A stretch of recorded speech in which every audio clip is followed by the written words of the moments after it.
चंदनपुर नाम का एक बहुत ही संपन्न और खुशहाल गांव था, जहां के लोग ऊपर से बहुत सभ्य और संस्कारी दिखते थे। गांव के लोग कीमती वस्त्र पहनते, मीठी बातें करते और बाहर से ऐसा व्यवहार करते जैसे वे बहुत बड़े धर्मात्मा हों। लेकिन इस बाहरी चमक-धमक के पीछे जलन, लालच, झूठ और धोखे का एक गहरा अंधकार छिपा हुआ था। गांव का हर व्यक्ति दूसरे को नीचा दिखाने और अपना स्वार्थ सिद्ध करने की ताक में लगा रहता था। चंदनपुर की गलियों में दिखावे की सुगंध तो थी, लेकिन आपसी प्रेम और सच्ची ईमानदारी की खुशबू कहीं खो गई थी। एक दिन गांव के चौपाल पर एक फकीर जैसा दिखने वाला रहस्यमयी साधु आया, जिसके पास एक मखमली कपड़े में लिपटा हुआ बड़ा आईना था। साधु ने उस आईने को गांव के सबसे बड़े बरगद के पेड़ के नीचे रख दिया और जोर से चिल्लाया, मैं आज एक अनोखा उपहार लाया हूँ। गांव वाले उत्सुकतावश वहां जमा हो गए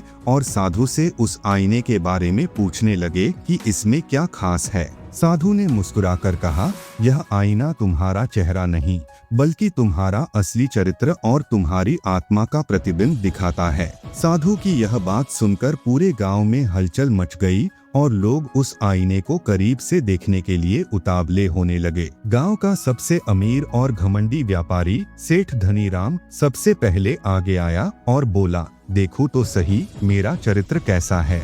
धनीराम को पूरा विश्वास था कि आईना उसे एक महान दानवीर के रूप में दिखाएगा, क्योंकि वह मंदिर में बहुत दान दिया करता था। जैसे ही उसने आईने के सामने अपना पर्दा हटाया, वह चीख पड़ा और पीछे की ओर गिर गया। आईने में उसका चेहरा नहीं, बल्कि एक भूखा और खूंखार गिद्ध दिखाई दे रहा था, जो मरा हुआ मांस नोच रहा था। धनीराम का सारा अहंकार मिट्टी में मिल गया, क्योंकि आईने ने उसके उस लालच को उजागर कर दिया था जिससे वह गरीबों का खून चूसता था। धनीराम की हालत देखकर गांव के मुखिया आगे आए, जिन्हें सब न्याय का प्रतीक मानते थे और जो बड़े बड़े उपदेश देते थे। मुखिया जी ने सोचा कि आईना जरूर उन्हें एक चमकते हुए सूरज की तरह दिखाएगा जो सबको रोशनी देता है। लेकिन जैसे ही उन्होंने आईने में देखा, उनकी आंखों में खौफ भर गया, क्योंकि वहां एक कांटों भरी झाड़ी दिखाई दे रही थी। वह झाड़ी उन कड़वे शब्दों और गलत फैसलों का प्रतीक थी जो मुखिया ने अपनी शक्ति के नशे में निर्दोष लोगों के खिलाफ लिए थे।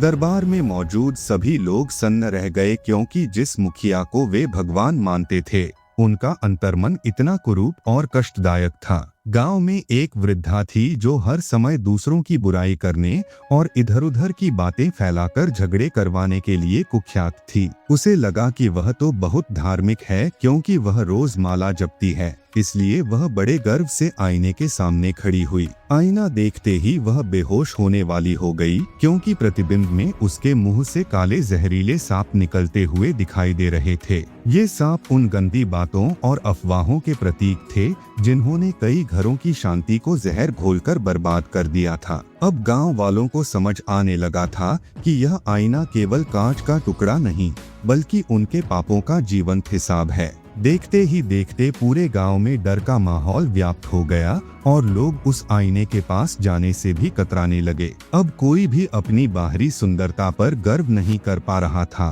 क्योंकि सबको डर था कि उनका असली राक्षस सबके सामने आ जाएगा। लोग अपने घरों में दुबक गए और एक दूसरे से नजरें चुराने लगे, क्योंकि आईने ने सबके बीच का भरोसा तोड़ दिया था। हर कोई जानता था कि उसने कभी न कभी किसी का दिल दुखाया है या चोरी छिपे कोई बुरा काम किया है। चंदनपुर की वह दिखावटी रौनक गायब हो गई और वहां एक अजीब सा भारी सन्नाटा पसर गया जो लोगों को बेचैन कर रहा था। गांव के कुछ रसूखदार और भ्रष्ट लोगों ने मिलकर योजना बनाई कि इस आईने को रात के अंधेरे में तोड़ देना चाहिए, ताकि उनका सच हमेशा के लिए छिप जाए। उन्हें लगा कि यदि आईना नहीं रहेगा तो लोग फिर से उनकी झूठी महानता को सच मानने लगेंगे और उनका व्यापार फिर से चल पड़ेगा। आधी रात को जब सब सो रहे थे, वे लोग लाठी और पत्थर लेकर उस बरगद के पेड़ के पास पहुँचे जहाँ आईना रखा था। लेकिन जैसे ही उन्होंने पत्थर चलाने के लिए हाथ उठाया,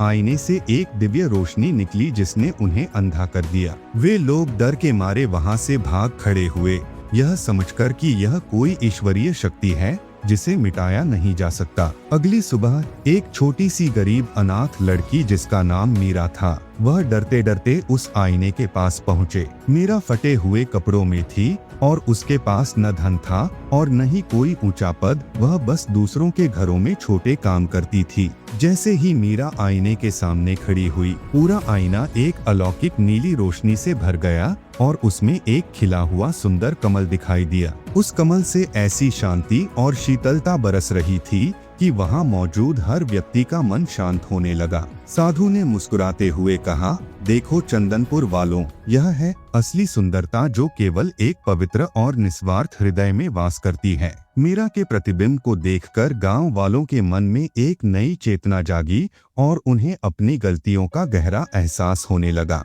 उन्हें समझ आया कि कीमती वस्त्रों और मीठी बातों से चरित्र नहीं बनता, बल्कि हमारे कर्म ही हमारी असली पहचान होते हैं।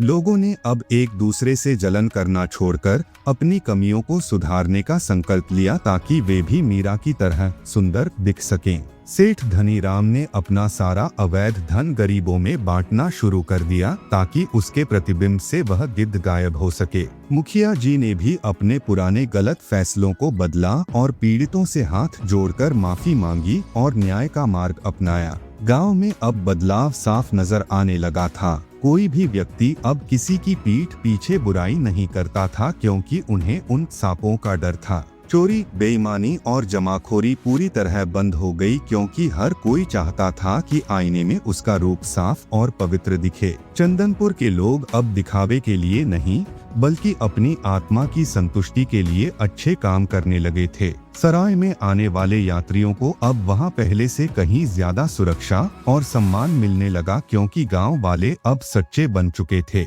आईना अब एक डर का कारण नहीं, बल्कि सुधार का एक प्रेरणा स्रोत बन गया था, जिसने सबकी दिशा बदल दी थी। धीरे धीरे पूरा गांव एक परिवार की तरह रहने लगा और आपसी विवादों का अंत हो गया, क्योंकि अब कोई झूठ नहीं बोलता था। लोग मिलकर सफाई अभियान चलाने लगे, प्यासों के लिए कुएं खुदवाने लगे और बीमारों की मुफ्त सेवा करने लगे। आईने के पास अब रोज सुबह भीड़ लगती थी, लेकिन अब लोग डर के मारे नहीं, बल्कि अपनी प्रगति देखने के लिए आते थे। कई लोगों के प्रतिबिंब अब बदल चुके थे। कंटीही झाड़ियों की जगह छोटे पौधे उग रहे थे और डरावने जानवरों की जगह शांत पक्षी दिख रहे थे। चंदनपुर की आबोहवा अब बदल गई थी और वहां सच में स्वर्ग जैसा वातावरण अनुभव होने लगा था। कुछ महीनों बाद वह रहस्यमयी साधु फिर से गांव में प्रकट हुआ और उसने देखा कि चंदनपुर अब पूरी तरह बदल चुका है। गांव के लोग अब पहले से ज्यादा खुश, संतुष्ट और एक दूसरे के प्रति दयालु थे,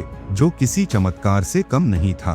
साधु ने बरगद के पेड़ के नीचे बैठकर सबको बुलाया और उनके चेहरों पर फैली सच्ची शांति को बड़े ध्यान से देखा। सेठ धनीराम और मुखिया जी साधु के चरणों में गिर पड़े और उन्हें धन्यवाद दिया कि उन्होंने उनकी आंखें खोल दी। साधु ने कहा, मेरा काम पूरा हुआ, अब यह आईना यहाँ से ले जाने का समय आ गया है। गांव वाले फूट फूट कर रोने लगे और उन्होंने साधु से प्रार्थना की कि वह आईना वहीं रहने दे ताकि वे कभी भटके नहीं। उन्होंने कहा, महाराज, यह आईना ही हमारा गुरु है, इसके बिना हम फिर से अंधकार में गिर सकते हैं, कृपया इसे मत ले जाइए। साधु ने बड़े ही शांत स्वर में समझाया, आईना केवल एक संकेत था, अब तुम सबके भीतर स्वयं का एक आईना जागृत हो चुका है। जब तक तुम अपने भीतर की आवाज सुनोगे और सत्य का मार्ग नहीं छोड़ोगे, तुम्हें किसी बाहरी कांच के टुकड़े की आवश्यकता नहीं पड़ेगी। यह कहकर साधु ने आईने को मखमली कपड़े में लपेटा और पहाड़ियों की ओर प्रस्थान कर दिया। साधु और आईना तो चले गए, लेकिन चंदनपुर की ईमानदारी और सादगी हमेशा के लिए वहां की पहचान बन गई। आसपास के राज्यों से राजा और विद्वान यह देखने आने लगे कि कैसे एक आईने ने पूरे गांव का चरित्र बदल दिया। चंदनपुर में अब न ताले लगते थे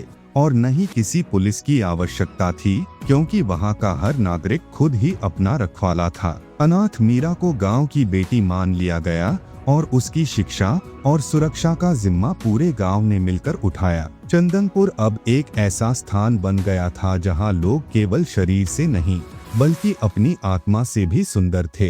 यह कहानी हमें सिखाती है कि हमारी असली पहचान हमारे चेहरे या धन दौलत से नहीं, बल्कि हमारे कर्मों और चरित्र से होती है। हम दुनिया से झूठ बोल सकते हैं और सुंदर मुखौटा पहन सकते हैं, लेकिन अपनी आत्मा और ईश्वर की नजरों से कुछ नहीं छिपा सकते। जिस दिन हम अपने भीतर झांकना शुरू करेंगे और अपनी बुराइयों को स्वीकार करेंगे, उसी दिन से हमारे जीवन में सच्चा परिवर्तन आरंभ होगा। सच दिखाने वाला आईना आज भी हमारे भीतर विवेक के रूप में मौजूद है, जो हमें हमेशा सही और गलत का अंतर बताता है। अगर हमारा हृदय पवित्र है तो हमारा सारा संसार सुंदर और सुखमय बन जाता है।